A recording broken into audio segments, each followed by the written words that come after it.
একদম পোস্ট আমি পৃথিবীর ছবিটা দেখতে পারলাম, দেখে আমার মনে হইলো যে এটা পৃথিবীর প্রতিচ্ছবি, আর কিছুই না। পঞ্চগড়ের তেঁতুলিয়া সদর ইউনিয়নের পিঠাখাওয়া গ্রামের বাসিন্দা রফিকুল ইসলাম সংসারে ছিল অভাব অনটন, সে কারণে পেরুতে পারেননি প্রাথমিকের গণ্ডি। তার দাবি, দীর্ঘ প্রতীক্ষা ও সাধনার পর চাঁদ দেখেই তিনি খুঁজে পেয়েছেন নতুন এক রহস্য। এখন নাকি তিনি আধ্যাত্মিকভাবেই করতে পারেন ভ্রমণ, তাও আবার চন্দ্রপৃষ্ঠে। রফিকুল ইসলামের দাবি, আধ্যাত্মিকভাবে চাঁদে গিয়েছেন তিনি। বলেন, চাঁদের গায়ের কালো দাগ আসলে পৃথিবীর প্রতিচ্ছবি বা মানচিত্র। চাঁদের ভিতরে একটা কালো ছায়া আছে, এই তথ্যটা আজ পর্যন্ত কোনো বিজ্ঞানী বা আপনারা বোধহয় আমার মনে হয় জানেন না যে এই জিনিসটা কি। চাঁদ যখন ছোট হয় ছোট হয় ছোট হয়, ছোট হওয়ার পরে এটা দেখা যায় না, আস্তে আস্তে বাড়তে থাকে, কালো ছায়াটা বাড়তে থাকে। কালো ছায়াটা চাঁদ যখন পরিপূর্ণ হয় তখন ওই কালো ছায়াটা বড় হয়, একটা গাছের মতো দেখায় বা কোনো ছায়ের মতো দেখায়, তাই নাকি? যারা চাঁদের দিকে তাকান গাছের মতো দেখায় অথবা কোনো ছায়ের মতো দেখায়, তাই না? এই ছায়াটাই হলো আমাদের পৃথিবীর প্রতিচ্ছবি, অর্থাৎ বলতে পারেন বিশ্ব মানচিত্র। রফিকুল আরও দাবি করেছেন, চাঁদ পরিপূর্ণ হলে সেখানে বিশ্ব মানচিত্র দেখা যাবে মহাদেশ, স্থলভাগ এবং জলভাগও। কেউ চাইলেই তিনি এসব স্পষ্টভাবে বুঝিয়ে দিবেন বলেও দাবি করেছেন রফিকুল।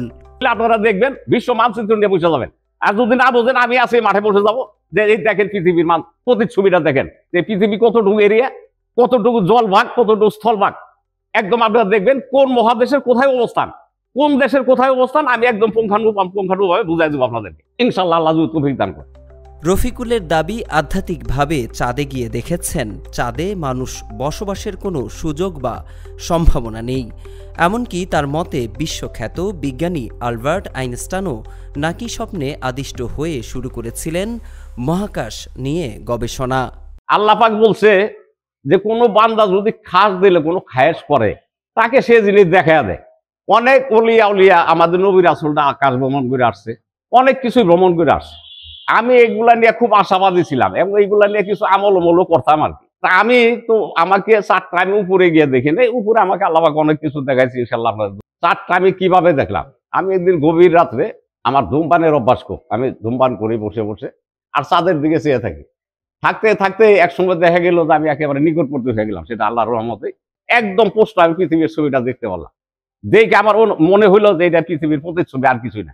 আমি আজ পর্যন্ত কিন্তু এই বিশ্ব মানচিত্র দিয়ে মিলাই, আপনারা মিলাই দেখতে পারেন, বিশ্ব মানচিত্র আমার কাছে আছে, আপনারা মিলাই দেখতে পারেন যে আমি যা বললাম আর ওখানে যা আছে একদম 100% সত্য, কোনো মিথ্যার কোনো অবকাশ নেই।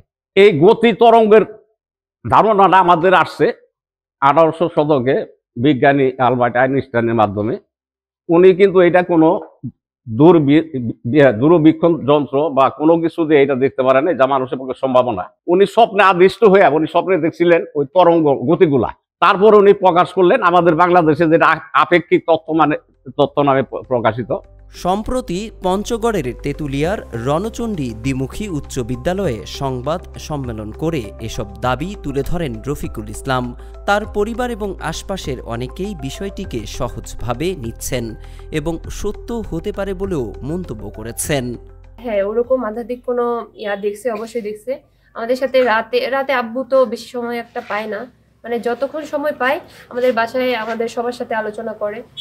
গত রাতেও আমাদের সাথে আলোচনা করছেন, মানে যখনই সময় পায় টুকটাক আমাদের মানে বলে যে দানের ধারটা অনেক বড়, আর ওনার চিন্তা চেতনা আধ্যাত্মিক। কালকে উনি আমার সাথে এই কথাটা শেয়ার করার পরে উনি যখন করলো যে পৃথিবীর চাঁদে পৃথিবীর প্রতিচ্ছবি আছে, এই কথাটা তিনি প্রকাশ করলো, অনেকেই বলছে, তখন আমার মনে হয় যে আসলে উনি এটা আল্লাহ পদ্ধতিটা হয়তো পাইছে। কথাবার্তা কিন্তু আমি কখনো মিথ্যার আশ্রয় পাই নাই। যে কথাগুলো বলছে হয়তো বা এগুলো হইতেও পারে, কারণ যেহেতু উনি সবসময় 5 ওয়াক্ত নামাজ পড়ে, অনেক কিছু আমল করে। এটা আসলে সঠিকভাবে আমি অতটা শিওর দিয়ে বলতে পারবো না সঠিক কিনা, কিন্তু উনি যেভাবে চলাফেরা করে সবকিছু মিলে আসলে অনেক খুব ভালো।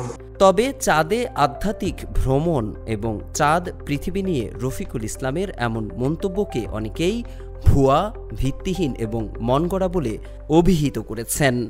আমি ব্যক্তিগতভাবে বিশ্বাস করি না।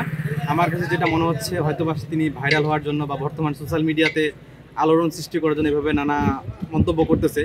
তো এই বিষয়গুলো আমি আসলে বলবো যে আসলে এই বিষয়গুলোর দিকে মানুষের কর্ণপাত না করাই উচিত, কারণ তিনি যে কথাগুলো বলতেছে এগুলো আসলে কোনো ভিত্তি নেই। আর রণচণ্ডীতে যে রফিকুল নামে যে ব্যক্তি বলছিল যে উনি চাঁদে গিয়েছে বলে দাবি করতেছে, এটা তো সম্পূর্ণ বানোয়াট ভিত্তি, এটা তো পসিবল না, কোনোভাবেই সম্ভব না।